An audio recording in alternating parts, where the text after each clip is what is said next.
life, I've been told that I couldn't do it. When I first decided to get into the manufacture of musical instrument amplifiers and sound systems, everybody, my whole family, my friends, especially my musician friends, told me, in essence, that I was crazy as hell, and in retrospect, they probably were right, but I've always been one of these people that I'll take a dare. I've got scars all over my body from trying to walk fences that they said that I couldn't do, and you know, I actually did walk a few fences and won a few beers, and it's been an interesting thing, but I've always been one to kind of have a lot of faith that I could do something. And yes, I have failed a couple of times. We had the best drums in the world, and apparently the market didn't agree with that, but we've always kind of been the little engine that could. And technology-wise, I built my first guitar amplifier in 1957. I mean, essentially just a valve-type amplifier, and if a kid in the 10th grade could, well, actually 9th grade at that time, I think, if a kid can build a valve amplifier, I mean, that should be a pretty good signal. They're not that terribly difficult. But we've been doing that ever since, and we started making solid-state stuff, and I went through a learning curve on that, and I learned that one of the reasons that solid-state amplifiers fail in the early days is back in the tube days, we used to look at the tube manual and build the amp to that spec, and it was okay. When transistors came along in the 60s, everybody, including yours truly, we looked at the transistor manual and we built the amp like the transistor manual said, and they all blew up. In 1972, I hired a guy named Jack Sundermeyer, who was Chief of Applications Engineering at RCA in Somerville, New Jersey, and he walked in and he said, "Well, Peavey, we're going to do away with all of your power amp designs." And I said, "Jack, why?" And he said, "Well, you just need to do it." And I said, "Well, you know, I've worked on this for 7 years and I've got it pretty reliable." And I said, "Besides that, they were all done in conjunction with the specifications in the RCA Semiconductor Handbook." And he said, "That's the problem." I said, "What do you mean?" He said, "Well, it's all BS." And I said, "You're kidding me." But he was right. We redid the whole thing, and since then we've had some of the most reliable products out there. So we built on that. We went into the power amp business. We started making mixers, and I couldn't get the speaker people to listen to me. I went to JBL and Electro Voice and Alltech and all the powers that be, and they wouldn't listen.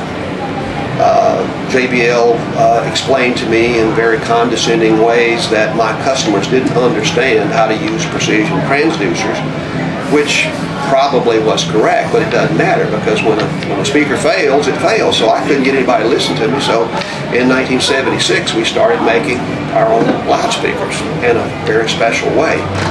Our loudspeakers, unlike our competitors, have field replaceable diaphragms. I tried to patent it, and they said I couldn't, because they'd been making high-frequency drivers with replaceable diaphragms for years. So we've been doing it that way ever since, and our competitors could do it. But the reason they don't do it, it costs me another $5 or $6 per speaker to do it that way. But since we sell into 136 countries, I feel like that since the speaker is a weak link, that we should make speakers that are field replaceable. So they are. Now, frankly, if I had been under the thumb of a board of directors of a bunch of investment bankers, they wouldn't let me do that. But we do that. We do that because in my heart of hearts, I know that's the way to do it. So we continued to press the state of the art. We got involved in digital electronics back in the 80s. We came out with the first reasonably priced software-based synthesizer, DPM3. We got a bunch of awards, and our idea was to basically sell the synth at a very low price, and then we would sell the sounds, which was a great plan. Like the copier people or the printer people do, they sell you the machine for nothing, and then they charge you $40 for 2 ounces of ink, which is probably unbelievably profitable. Anyway, our idea was to do this new technology and then to sell the sounds, but we didn't count on another company named Ensoniq giving the sounds away. And none of us could figure out how they did it, but we found out later that they weren't making any money, so they no longer exist in that form. But in the meantime, it kind of messed us up. But on the way to that, we kind of learned a lot about microprocessors and how they operate in the digital audio domain. And if you think about a synthesizer, you have some sort of a generator in the front. You can call it an oscillator or a clock, a tone generator. But anyway, something that generates a signal, and then with the touch of a button through the miracle of DSP, you can make it sound like a Japanese shakuhachi flute, or you can punch another button and it sounds like a Hammond B3 or a Wurlitzer or whatever. And the way that is accomplished is by rechaining all these things, and gates and EQs and all these kinds of things. And the touch of a button through the miracle of DSP, you can get all these different sounds. And we learned how to do that. As a matter of fact, we were Motorola's largest non-automotive customer for power semiconductors, and they came to us and said, look, we're going to do this microprocessor that is kind of specialized for doing the stuff you guys are doing. What would you like to have? So we gave them a litany of features that we would like to have. So that made the DPM3 synthesizer possible. And then we have been involved in professional sound, commercial sound installations for a lot of years, and we ran across some people, and they basically had a lot of the system that eventually became Media Matrix. So we partnered with them. And a lot of people say, how in the world does a company like Peavey get involved with, you know, a product like Media Matrix? Well, if you think about the block diagram of a synthesizer, where you have an oscillator in the front end and gates and EQs and all these kind of things that you can instantly rechain, and you think about a sound system, well, instead of an oscillator or a clock or whatever you want to call it at the front end, let's say you have a mic preamp, and let's say that you want to run it through compressors and gates and all this, and you can change the configuration here, there. In a Coliseum, it's an extremely high cost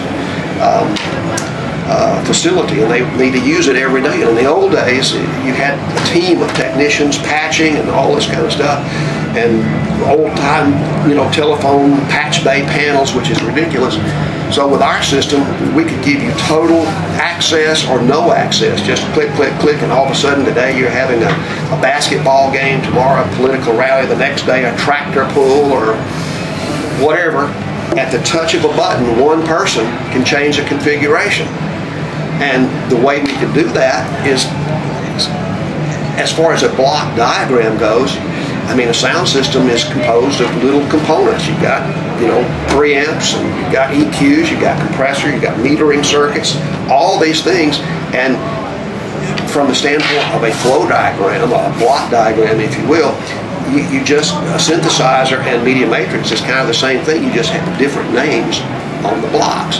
And yes, every time we went into a different area, you had the same old crew saying, oh, well, Peavey's, they make little low-end guitar amplifiers. Well, you know what? I did. I made little low-end guitar amplifiers back in 1965 when I started, because that's all I knew how to do. Incredibly, when people tell me, well, you know, Peavey's just a little low-end guitar amp company. Well, that's what I used to be. So what I tell people, I said, well, okay, if that's your opinion, I said, but, you know, you're a guitar player, right? Right. And I said, well, do you play better today than you did 45 years ago? Well, of course. I said, well, you know what? So do I.